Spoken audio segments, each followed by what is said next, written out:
So this is what happens during the molting process. So number one, eagles replace their feathers gradually in a process called molting.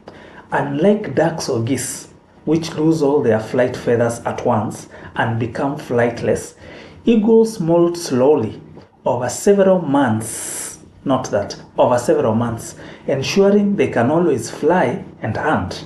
Now this is what has been scientifically observed. Again, feathers wear out from sun, wind, and physical stress. Now, molting keeps their plumage efficient and weatherproof. It usually begins in the late spring or summer. Why?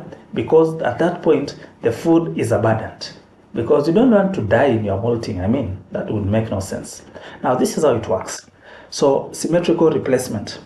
Flight feathers fall out in pairs, one on each wing, to keep balance during flight. So you will see even the molting process, it's very managed, it's very scientific, it's very organized. It's not just a hazard.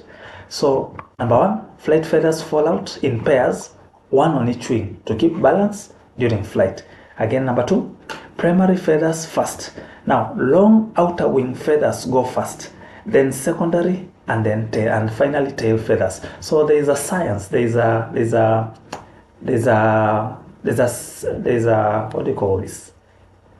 Okay, there's an order. Yes, there's an order in the replacement of these feathers.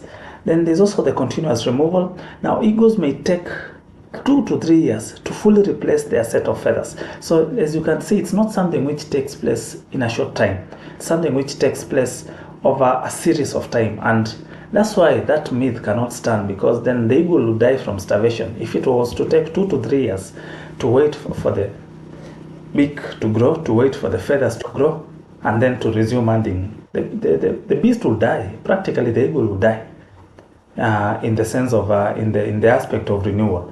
But because God has organized a way, God has ordered a way for this eagle to renew itself, and to renew itself gradually during its day-to-day activities. It's renewing day by day. Then that's why the eagle takes that long. And that's why this molting process does not take place in a single instance. And the Bible says something about our renewal. And this is something we can relate with when it's speaking about the eagle, and how we can relate this to our day-to-day activities. Now, the Bible says this in the book of Corinthians. The book of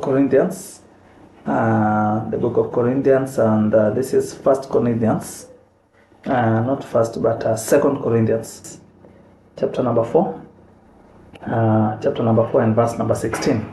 And the Bible reads, "For which cause we faint not, but though our outward man perish, yet the inward man is renewed day by day." Yet the inward man is renewed day by day. So we might not see the inward man being renewed all at an instance, but it will be gradual. It will be gradual, day by day. Again, in the same book, Second Corinthians, the same book, Second Corinthians. How is this inner man renewed day by day? Even as we look at the molting process and how we can relate the molting process of the eagle to our practical day-to-day activities. Second Corinthians chapter 3.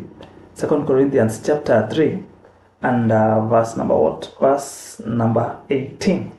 Verse number 18, and the Bible reads, "But we all, with open face beholding as in a glass the glory of the Lord, are changed into the same image from glory to glory, even as by the Spirit of the Lord." So every time we behold the Lord, every time we behold His glory, we are changed into that image slowly by slowly, day by day, from glory to glory. And that's why it can be referred to as our outward man is perishing, yes, because of our day-to-day affliction. But our inward man is renewed day by day. Why is it renewed day by day? Because we are moving from glory to glory as we are beholding the image of the Lord and being transformed to that glorious image from glory to glory. Some of the lessons we can learn from the eagle and its molting process in our day-to-day activities.